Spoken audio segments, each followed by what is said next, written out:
Hey y'all, I'm Angela Barrett, and this is Talking South Carolina. Now y'all take a load off and listen, because no matter if you just moved here, thinking about moving here, been here your whole life, or you just plain nosy, bless your heart, I'll have something for you. Like, who's living in High Cotton? Who's madder than a wet hen? Places to go if you got a hankering for fried chicken, and where you can go to get drunk as Cooter Brown. We'll talk pig pickings, cow tipping, tillions, hay rides, who's buttering whose biscuits, what's a case quarter, and lots of other stuff. So stay a while. Y'all, it's gotta be a hoot. This episode of the Talking South Carolina podcast has been brought to you in part by HomeMattersSC.com, professional real estate services and marketing in the Midlands of South Carolina for people who want more. And now she's a realtor by day and a podcaster by night. Here's your host of the Talking South Carolina podcast, Angela Barrett. Hey guys, and thanks for being with me today. Today I have the Heart of Columbia Chorus, and they are an all-women four-part harmony a cappella chorus. Did I say that right? Yeah. And my first question is, tell me what a four-part harmony a cappella chorus is. Sure. So we sing 4 parts, all women or women identifying. In the treble clef. So it's like higher voices. It's 4 parts, no accompaniment. So the music that we make is just with the sounds of our voices. We do sing some modern a cappella, which is rhythmic. We don't have a beatboxer, but we're open to it.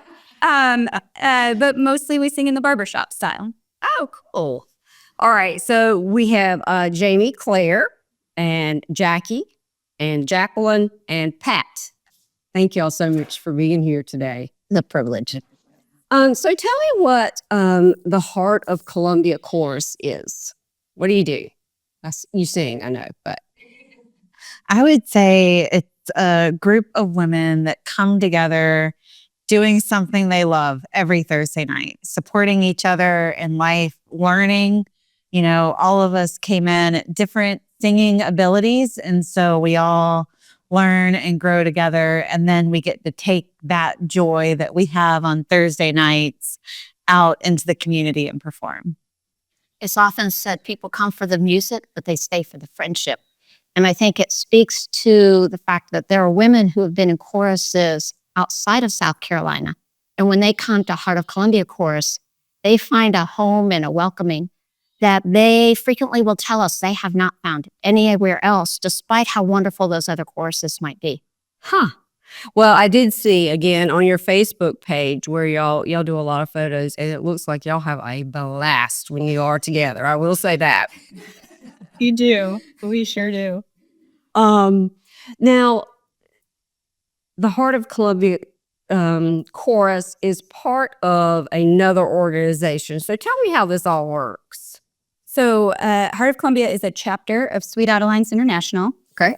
It's an international singing organization. There are choruses in Sweden and England and Australia and all across the U.S. and Canada. And so we're broken into regions, and every spring, each region participates in a competition, and the winner of that regional competition then goes to the international competition, which happens in the fall. And there's choruses. There are also quartets, so there are just 4 people that get together and sing their music. So there's a competition for that as well. And we have had in the past and currently have several quartets that represent our chorus. And more than just Sweet Adelines as a competition organization, that is one of the pillars of the organization, but not everybody gets to walk across that international stage. But what every Sweet Adeline gets to experience is education.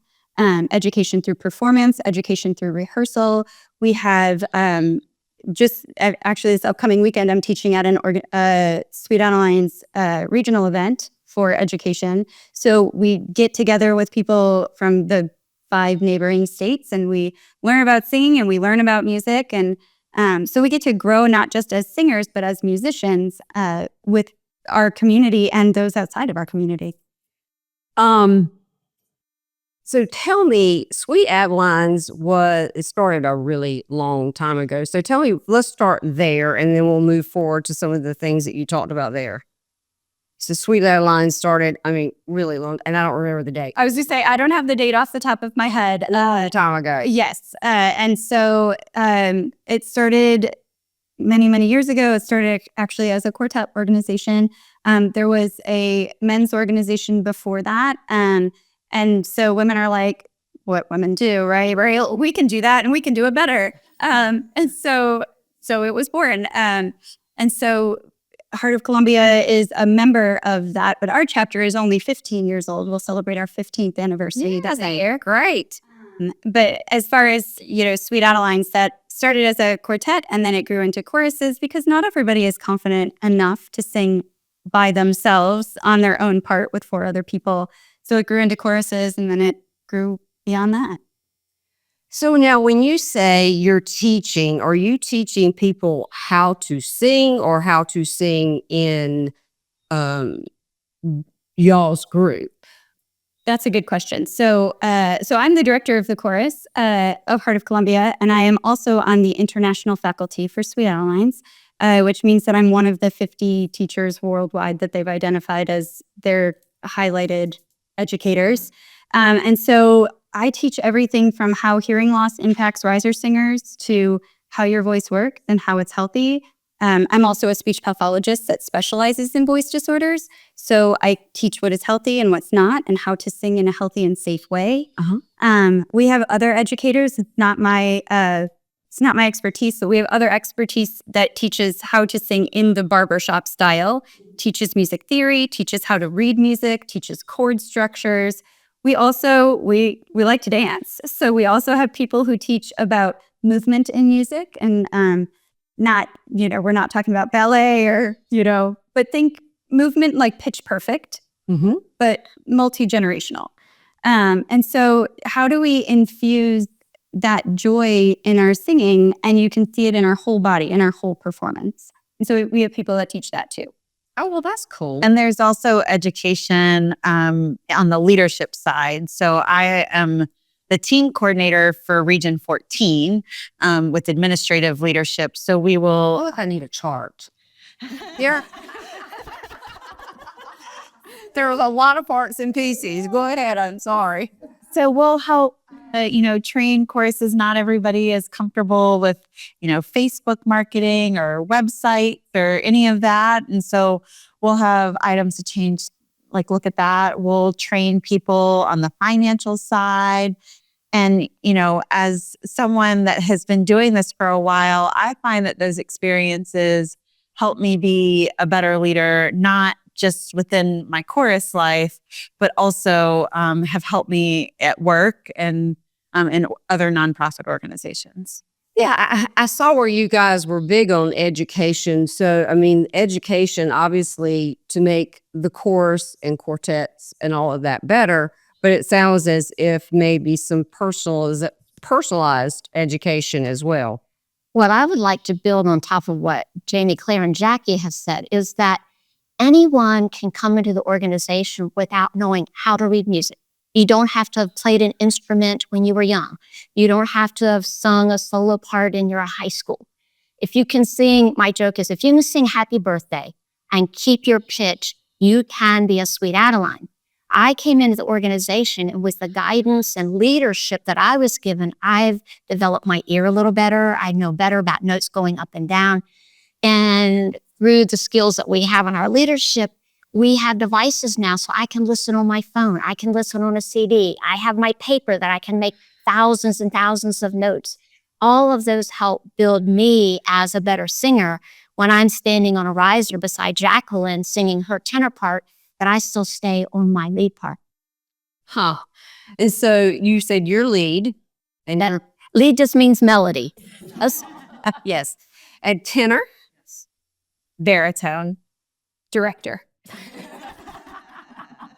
I sing bits of everything so that I can demonstrate it, but I do sing with a chorus in Atlanta, and with them I sing the lead part. And in a quartet I've sung baritone.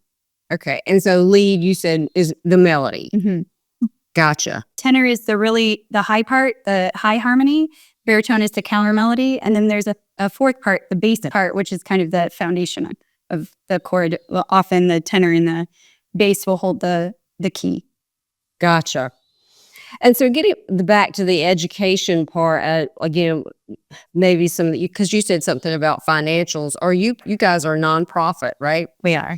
And so, but the financial would be, I guess, in general, sort of a personal educational end, or It's more education on how to manage that, right? It's not like every chorus is blessed with an accountant, right? So how to teach people, how to use QuickBooks, or what are the things that are in the community to help you. So one example for our chorus, we have a grant from the South Carolina Arts Commission. And so by able to have that grant, we can reduce the costs to members. We have experiences. Later, I guess the beginning of October, we're going to bring in a guest artist. And so finding resources like that just allow us to be able to give a well-rounded experience. Now, where do you guys, I know you play out the Gala of, is it the Gala of Trees, or the Festival of Trees, which is a gala. So I know that, but where are some of the other places that you guys are at? Maybe we can, what's your favorite performance you've done with Heart of Columbia? Well, it's not fair to say Wreaths Across America at Fort Jackson. But I will say it is such a thrill to sing the national anthem at USC's basketball game or the Fireflies game. And I'll stop there and let the others share. But to put our music out there for everyone to hear and to sing our national anthem. Yeah. How about you? I don't have a favorite. I just love doing it. Yeah. Challenges me like I have a butterflies in my stomach before every performance. The only time I don't have them is rehearsal.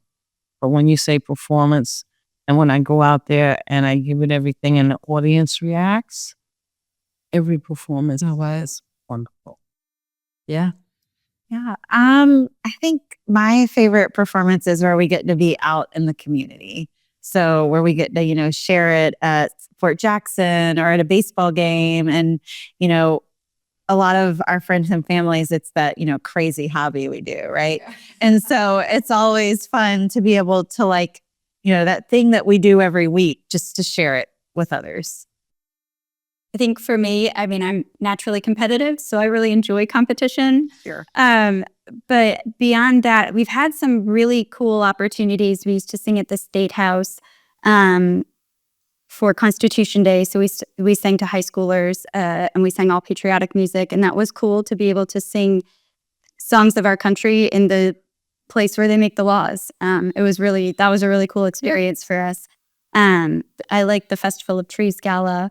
But yeah, I think I'm with Jackie. Anytime I get out there and I get to share our craft and share our love for it, it just lets us show a different part of who we are.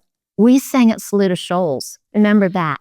And it was so great because in the open air, our music is going out across, the sound waves, and people are walking, and the looks of surprise and delight on their face to hear our harmony just ringing out. That gives me chills just to remember. Kind of like when we sang at the state fair too. Stages at the state fair, and people would walk by and we were singing and they're like giving us this look. It was great. It was really fun. It sounds like fun. If you can sing. Now this isn't one of my soapboxes, okay? Everybody has that story of I was singing in church or I was singing in the radio and somebody looked at me and was like, ugh, stop doing that. It's hurtful. Singing is such a part of your spirit and it's so natural to us as humans, right? If you could speak, you can sing. And if you can match pitch, I'm telling you, if you can match pitch, we can teach you the rest. And I think that's the thing that keeps most people away is self-consciousness. But as you mentioned, we have so much fun and we have this community of supportive, wonderful, kind, caring people. Why should a singing, like a self-consciousness for singing, keep you away from it? Right. I don't disagree. I think that, because again, when I started this, I was like, I don't know about this.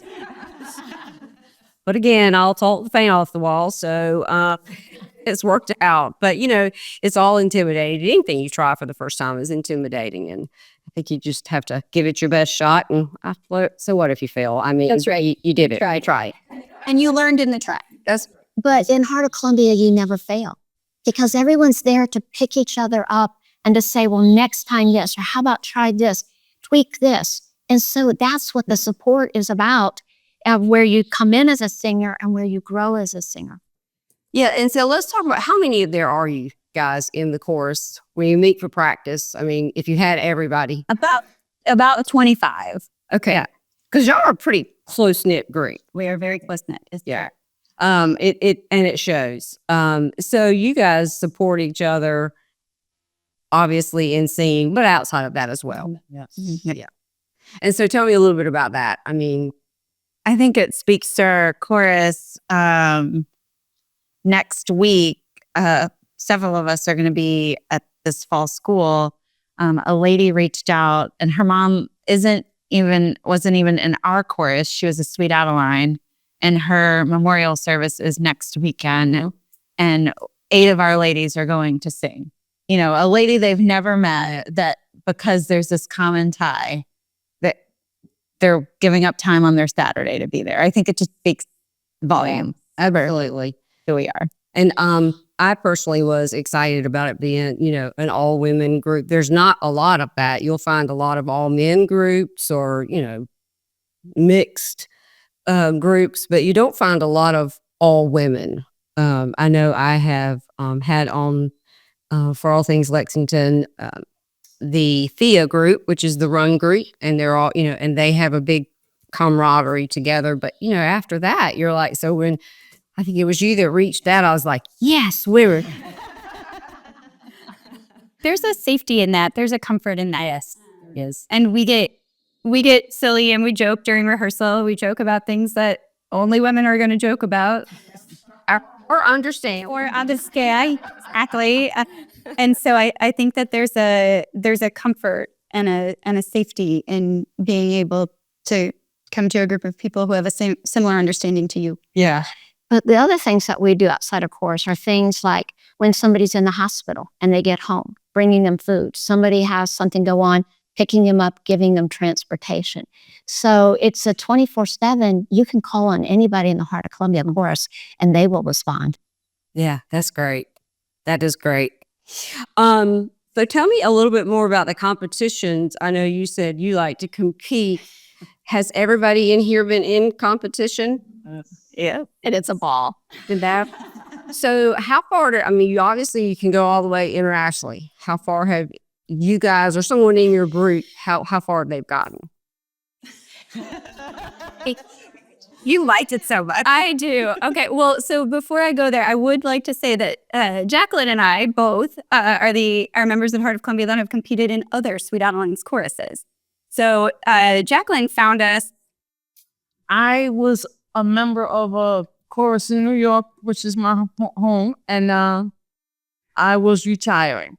And I knew that wherever I moved was going to be a Sweet Adeline chorus. So the only places I was considering moving to had a Sweet Adeline chorus. And it was amid the pandemic. I couldn't travel anywhere. I couldn't look at anything. And this is my mother's home state. So here I am in Lexington because the Heart of Columbia rehearses in Lexington. And I thought my original chorus was wonderful.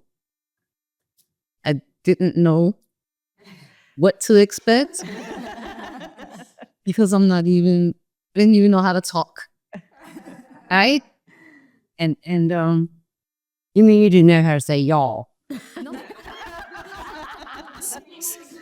didn't know how to say y'all. So I came down there and I said y'all, and it was understood. I got comfortable, right? And they embraced me. They let me keep coming back. Are you kidding me? Can you keep coming? So it just encourages me to give my all. Yeah, good. Well, we're glad you're back in Lexington. So I also compete with a chorus that sings in Atlanta because, like I said, we're an international group. But so Heart of Columbia, we go to our regional competition every year. And we have, in the last, 8 years, we've increased over 100 points in our overall score. I probably am the only one that actually knows that fact because I keep testing. But it does result in some pretty jewelry. Oh, let's get answer on the jewelry. So Heart of Columbia has been the most improved chorus in our region for three consecutive times that it's been awarded. There was a pandemic in between, obviously. Sure. So we had lots of time for improvement.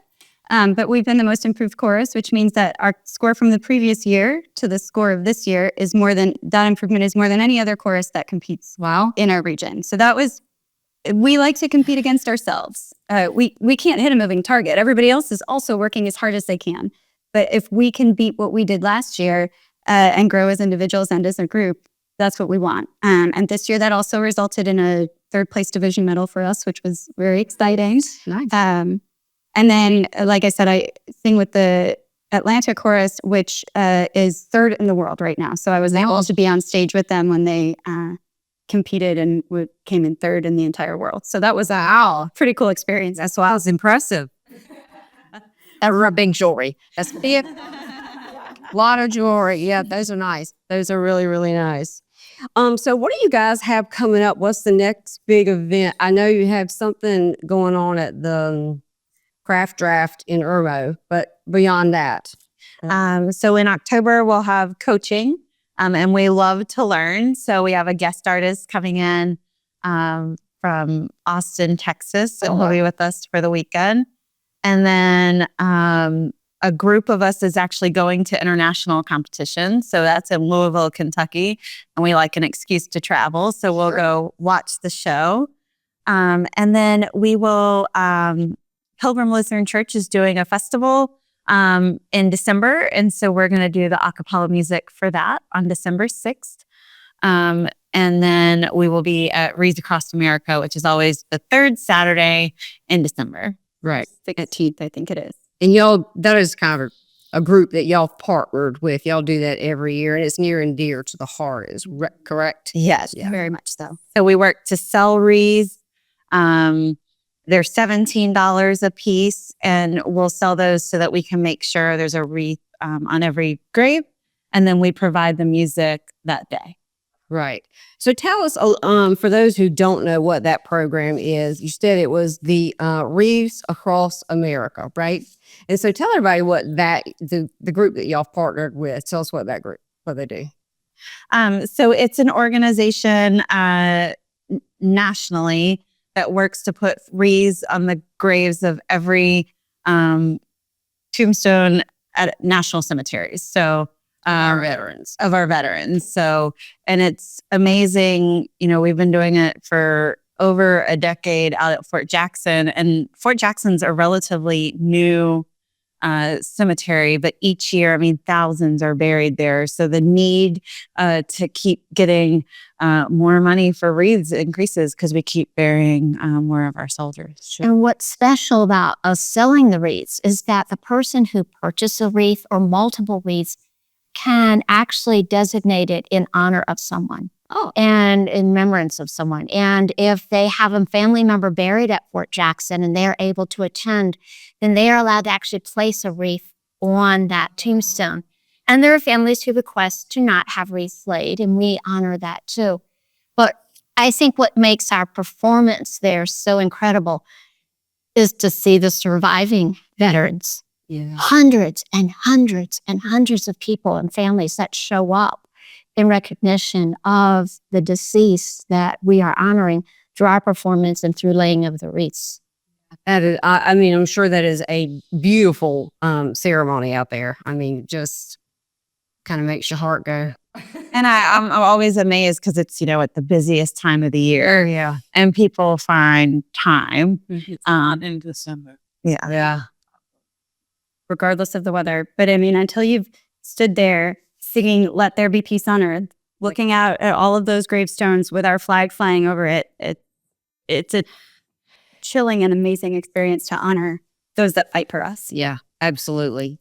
What a great What a great charity and our organization to be a part of. That's yeah, it's phenomenal. Now, how long have each of you been in the group? You said it was the group itself is 15 years old, right? Probably about 12 years. Okay. I wanted to be a member sooner, but I had some other obligations that as soon as that was over with, I said to the then director, do you think I might be able to come? And she said, of course. The first night I showed up, I spent time in the bathroom. We won't tell you what happened there. But the warmth that I had from Laurie Bruce, one of our former members, is something that will stick with me always and kept me coming back every Thursday after a trip in the bathroom to sing. And I will sing as long as my voice and my director will allow. I came amid the pandemic. I started rehearsing with Art of Columbia in 2020. So, am I 3 years? Yeah. How long were you with your other course before? Well, with chorus, I was with since 2014, 7 years before I got here. Yeah. I was gonna say this wasn't your first radio, though. Hell there. I joined in 2014, so 9 years. Oh, well. And I joined in the fall of 2009. So I guess we're looking at 14 years. Yeah. And I have been directing just over 8. Wow. Okay. Can I toot her horn? If it had not, no course can exist without a director. And not everyone can be a director despite their good intent and their musical knowledge. So Jamie Claire stepped up so that our course, after a national search, was not able to find someone. She stepped up and did what it took to be a certified director. She completed all her training, her videos, and her classwork faster than any, but this demand, yes, faster than anyone else has ever done that in our region because of her passion for music and giving back to the community. And so we have her as our director because of that commitment she has. Yay. Yeah, I had no doubt you would do it fast. You said that. That's right. Yeah, well, that's fantastic. You're right. It does take someone, no matter what you're doing, no matter what group it is, it takes someone to at least help guide. If you'll have to be the leader, but at least guide, or else everybody's just kind of floundering around. We do that in my family. My family calls me the general, and it's not because I'm mean. It's just because they'll just sit there and chit chat and carry on as I'm running around like a chicken with my head. So I just started going, you do this, you do. That is Jackie. Our chorus made it intact through the pandemic because of Jackie.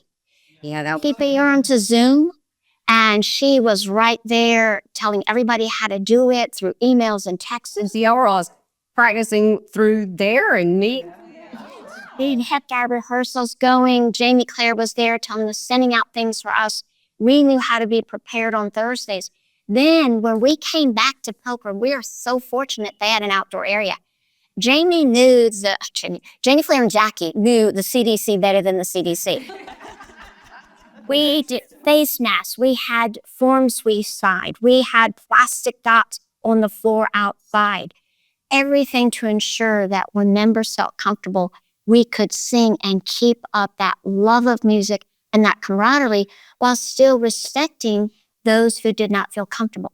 Then, through technology, Jackie and Jamie Claire, we now record our sessions. So if anyone has to be away, they still can participate and be present when they can, but still be able to be part of the course. Now, we do have an attendance requirement, but again, it's that passion for music and the sisterhood that keeps Heart of Columbia going, and that's the heart of who we are. Well, and not to take away from the music side of it, but I would imagine with a group as close as you guys, that's probably a lot of what keeps the group together. I mean, I know there's a passion for music, but when you have a group of women, especially that close, I mean, it helps tremendously, at least in my experience, to keep a group together and to feel more accountable for when you need to be there. You know, I know that you said you had attendance policy, but that probably helps is the closeness. I mean, happy singers sing better. As we as a group grow closer, we also challenge one another. So if I'm on the risers and I hear that Pat really has this section and I'm struggling with it, I might pull Pat aside and be like, hey, will you sing this with me? Or, I see members after rehearsal and before rehearsal and they're getting together and they're singing songs and they're duetting and they're doing things that I didn't ask them to do, but it makes all of us better. Yeah. And mostly because it's fun and it's a judgment-free zone. It's a safe zone for us to come and learn and grow and make mistakes and learn from those mistakes and become better. So speaking of that, let's talk about y'all have an open practice. In other words, people we can watch, but people who are even thinking about singing can come, and you encourage that, right? We do. And so y'all meet on Thursday nights at the Pilgrim Church. Mhm. 7 o'clock. 7. Rehearsal is 7 to 9:30. I usually take us pretty close to 9:30. But afterwards, we have a group that likes to go and socialize. So they go to Applebee's afterwards. And so you get your singing in and then you get your socializing afterwards. So for anybody listening who is thinking about singing, you need to come and meet this lovely group of women here and try it out. I promise I will not. I go watch. So if there's one thing that you could tell everybody about your group other than the closest, tell us what have I missed? Tell me what you think everybody needs to know about you guys or what you do. Obviously, talk about how they get in touch with you if they want y'all to come and perform, but anything else? Sometimes I miss the boat sometimes. Great. What's the essence of Heart of Columbia? Oh, I think it's the idea that music does bring joy to everyone, like Janie Claire said. And so the essence of Heart of Columbia is the joy of learning to sing a piece of music. When you get a first piece of music, and because I don't quite read music, and I have fear and terror in my heart and stomach. And then we break it apart, and through the guidance of Janie Claire, through the guidance of our section leader, like our speed section leader who just left, awesome woman. She's going to Richmond, lucky them. But we have another fantastic woman who will be helping us. So we see the birth of that piece of music that then we get to present, like when we go sing at Barbershop and Brews. And I think that's the essence of what Heart of Columbia is always that newness, that freshness, that learning. And you may come in feeling not prepared and you leave on a high, a legal high. I feel like you have your life, your challenges, your daily challenges, or your leisure. You don't have any challenges, and you get up and you go to rehearsal, and 100% of the time, I'm feeling lighter when I leave rehearsal than when I enter. It's like, Yeah. Comparable to therapy. Yeah. And then besides that, I'm learning. I'm making friends. I'm singing out. Music is what I love in life. So then I'm enjoying that. Right. Yeah. Yeah. I think for me, it's, there's always something going on, and we do a lot of things for other people, but singing is something I do for me. And it's something, we share this and we do a lot. But it's something I look forward to each week that fills my bucket. Yeah. I think the essence of Heart of Columbia is that music is universal.